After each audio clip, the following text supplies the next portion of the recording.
Amigos de Conti TV, bienvenidos nuevamente. En esta ocasión estoy con Santiago Pedraglio, sociólogo, analista político y ahora escritor, que ha venido a nuestra primera feria de libro de la Universidad Continental para presentar su libro Conversaciones con ojos del siglo XX. Santiago, bienvenido a nuestra ciudad y a nuestra universidad. No, muchas gracias a ustedes por la invitación y por estar acá. Vamos a conversar sobre el libro. Coméntanos un poco, esta publicación reúne 21 testimonios muy importantes de personajes ilustres, de personajes de diferentes carreras, diferentes oficios que han marcado historia en el siglo pasado. Sí. Mira, ese era el propósito, de buscar gente que en el siglo XX marcara huella, como se dice, de diferentes ámbitos, ¿no? O sea, desde una persona como Saúl Peña, que es justamente su padre Jaujino, de acá del Valle, que es un psicoanalista reconocido, Gustavo Gutiérrez, que es un teólogo reconocido en el Perú y mundialmente, Benavides de la Quintana, Alberto Benavides de la Quintana, que fue el fundador del grupo y ha fallecido, un poeta como Germán Belli, una cocinera como Teresa Izquierdo, que también ya ha fallecido, que en Lima tiene su familia, continúa el restaurante que se llama El Otro Sitio, un investigador, un científico como Ronald Goodman, un profesor de educación intercultural, interbilingüe, que es Never Tuesta en la selva. Después Angélica Mendoza, que ha sido una luchadora por los derechos humanos en Ayacucho. Celso Arrioleca, que es un gran compositor. Y Manuel Acosta Ojeda, que acaba de fallecer precisamente de manera lamentable. Bueno, ha fallecido, él estaba delicado. Y que es uno de los grandes compositores de la música peruana, ¿no? Cuando somos niños y escuchamos las conversaciones de nuestros padres, ya queremos salir de ahí, nos aburrimos. Sin embargo, ya van pasando los años y somos nosotros los protagonistas de este intercambio de mensajes. Exacto. Y de pronto descubrimos que hay información muy importante. Y eso le pasó a usted con Juan Miguel Bácula, ¿verdad? Se dio cuenta que le estaba dando información histórica muy valiosa y así decidió usted ir registrando todas estas conversaciones. Como tú dices, el embajador Bácula fue el que disparó, digamos, en mí la necesidad, el deseo de hacer este libro, porque él era mayor que yo y digamos, conversábamos mucho, ¿no? O sea, una vez a la semana, más o menos. Un amigo suyo. Iba a su casa, yo lo visitaba, efectivamente. Era un amigo mío y bueno, aprendí muchísimo conversando, ¿no es cierto? O sea, conversábamos no solo de política exterior, conversábamos de todo, de lo que pasaba en el día, de lo que había pasado durante la independencia. Él conocía mucho de historia del Perú y en general de historia de América Latina, y entonces nos pasábamos horas hablando de la independencia, que yo aprendí y eso hizo que conversando uno aprende, pues, o sea, es como en las familias, ¿no? O sea, si uno tiene una familia que conversa y que conversa en el almuerzo, o uno tiene un padre, una madre, un primo, un tío, ¿no?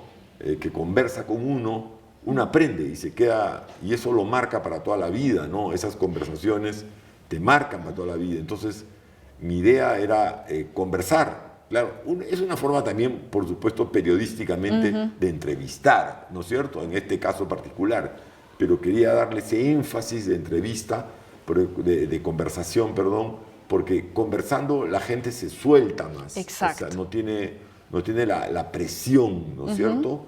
Por eso muchas de estas entrevistas las hice no en un solo día y algunas las hice, fueron 3 horas de conversación, ¿no? Entonces, en 3 horas uno puede hablar un poco de todo, ¿no? Exacto.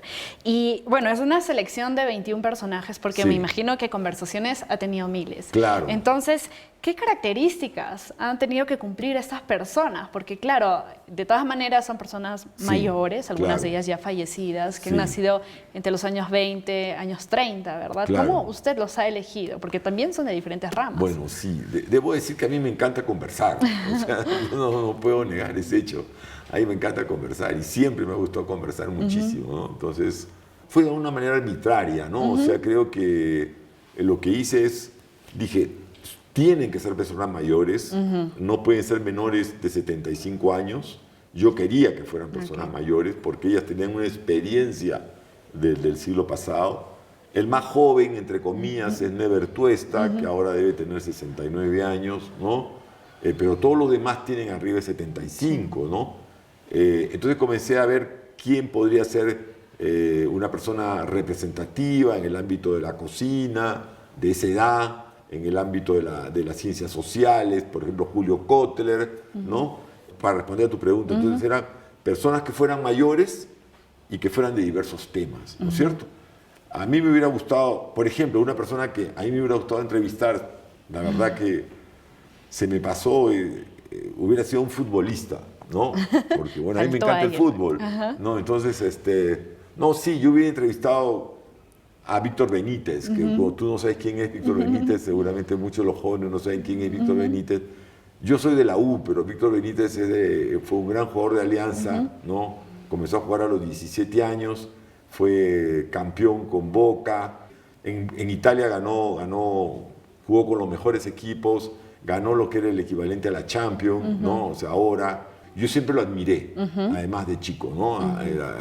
Era un poco mayor que yo siempre lo admiraba. Entonces, a él me hubiera encantado, por ejemplo, entrevistarlo, ¿no? Si hiciera un segundo libro, pondría casi a los que fueron como que mis ídolos, ¿no? Y lo pondría a él. Genial, porque estuve revisando algunos de los comentarios de la publicación y coinciden en que este es un referente histórico, ¿no? Porque estamos acostumbrados a leer libros de historia, pero no narran con tanta riqueza las experiencias de uno. Cada quien con un lenguaje propio, cada quien con una experiencia, pero todos nos hablan de la guerra con Chile, nos hablan de las reformas y etcétera. Entonces nos dan información tan importante, pero con una manera tan original.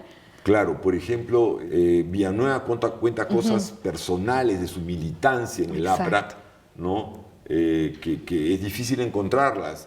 Y cuenta incluso de su experiencia en prisión, porque él estuvo 8 o 10 años en prisión y como 5 o 6 años también deportado, ¿no? Y lo que significó para esa experiencia.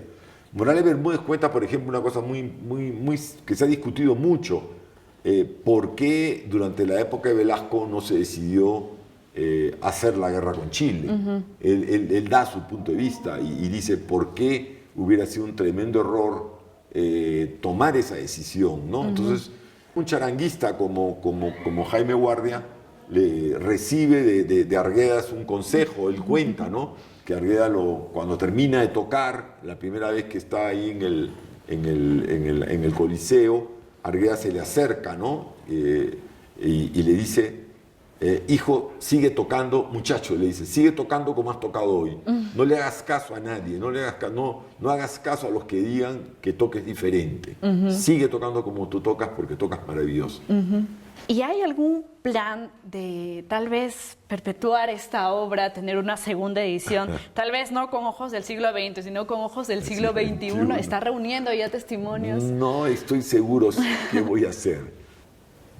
He pensado, no es que lo tenga decidido, como perfiles de personas, ¿me entiendes? O sea, ahondar en perfiles de personas muy distintas, no en perfiles de personas solo, entre comillas, exitosas. También en las exitosas no hay por qué no reconocer y ponerlas, ¿no? Y es que, claro, estamos acostumbrados a escuchar de las personas exitosas. Los medios lo sacan, están en todos los registros, pero ¿quién es el que cubre esa información de muchas personas? Y tal vez con los que nos sentimos más identificados, ¿no? Claro, sí, justo hace poco estaba leyendo un texto de un norteamericano, es un periodista norteamericano, que al mismo tiempo es escritor, es un periodista que escribe en uno de los medios importantes de Estados Unidos, y para mí ha hecho un excelente libro de ese tipo, hacer un tremendo perfil de un político, ¿no? Pero también un tremendo perfil de alguien que pasa por la vida y no es necesariamente alguien conocido, pero que sí es muy representativo de la forma como viven muchos norteamericanos, ¿no es cierto? O sea, y por supuesto en el Perú sería algo semejante, ¿no? Algo similar. Y ahora uno puede pensar que entrevistar o conversar con una persona que tal vez no tiene toda esa cancha que un diplomático, que un académico, es más sencillo, pero en realidad no es así. Lo que uno tiene que desarrollar mucho, a mí me parece, es empatía, ¿de acuerdo? O sea, no acercarte a la otra persona como si fueras... Un invasor. Ni un invasor ni un bacán. O sea, tienes que acercarte a la otra persona naturalmente. O sea, que realmente vas a aprender de la otra persona. Y creo que el tono de aprender, me parece que la otra persona lo siente. Y uno transmite ese sentimiento, esa intención. Y me parece que eso permite que la otra persona se abra y hable con tranquilidad, con naturalidad, que diga muchas cosas que por supuesto ha vivido y tiene, ¿no? Porque uno de los grandes problemas con los periodistas, no solo jóvenes, pero también con los jóvenes, pero no solo jóvenes, también le pasa a los adultos, es que no escucha la respuesta. Exacto. Está pensando en qué va a preguntar. O cómo lo destruyo. Exacto. En cómo lo destruyo o cuál es la siguiente pregunta que le tengo que hacer para destruirlo. Pero no está escuchando lo que le está diciendo. Exacto. Entonces, no es una conversación, no es una entrevista, no es un diálogo, es simplemente... Como un cuestionario. Exacto. Es un cuestionario que está adrede, ¿no? Porque tú tienes como una especie de plantilla previa de lo que quieres conseguir, ¿no? Entonces, hay cosas que no te interesan y simplemente las pasas por alto. Y eso es algo que no me parece positivo, ¿no? Creo que no, porque finalmente hay que dialogar, ¿no? Por más que discrepemos, ¿no? Entonces, si hay opciones que son distintas a las de uno, y es normal que así sea, bueno, estamos para discrepar, ¿no? Eso es, y para dialogar en esa diferencia, ¿no?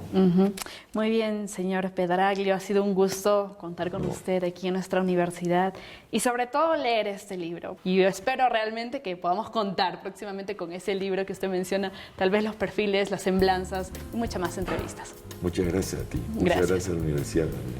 Gracias.